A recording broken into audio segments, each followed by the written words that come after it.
to Train. Food, stress and the endocrine system with Paul Dierks.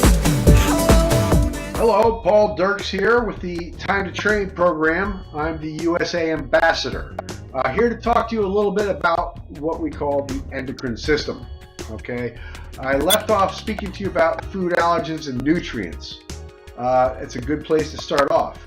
Your endocrine system can directly relate to not getting enough proper nutrients. Okay, what happens is an increased sense of smell, hearing, and sight.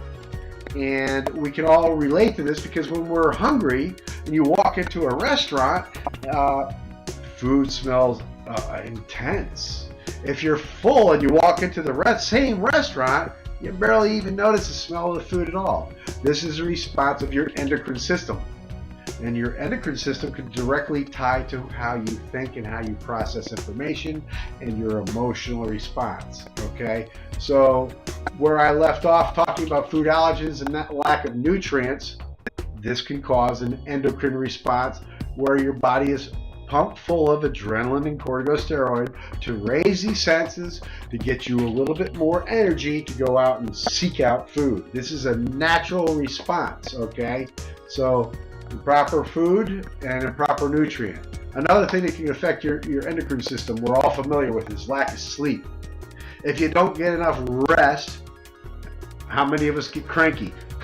I know I do. Lack of sleep can also create a problem with your endocrine system. Physical trauma, okay? You get hit by a car, you have a cold.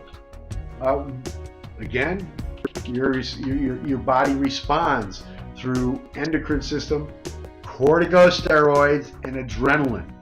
There's more to the endocrine system than just that. There's testosterone, there's thyroid, hypo, and hyper.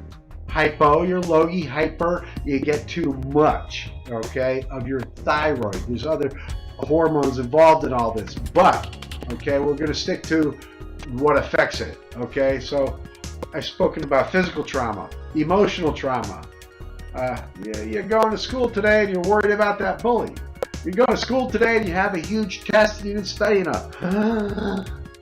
All these, that can increase adrenaline and corticosteroids, and your endocrine system is affected by emotion. So food allergens, lack of sleep, lack of nutrient, physical trauma, emotional trauma. Some of the other traumas or things that can affect it is overworking, overtraining, and studying too much. Say you don't get, like I said, just kind of like you don't rest, or say you're working out and you happen to bite into training too much. Not a balance. The endocrine system is all about balance. Okay, atrophy. Here's the reverse of overtraining or overstressing. If you don't go out and do enough, okay, if you don't, this is what Time to Train program is about, okay, is physical training. Okay, if you don't physically train, you atrophy. This is going against nature. If you're not going out to go run, to go hunt, to go seek out food, because that's what happens in nature and this is society, okay? You gotta go seek out food, you gotta move. What happens when you move? You circulate.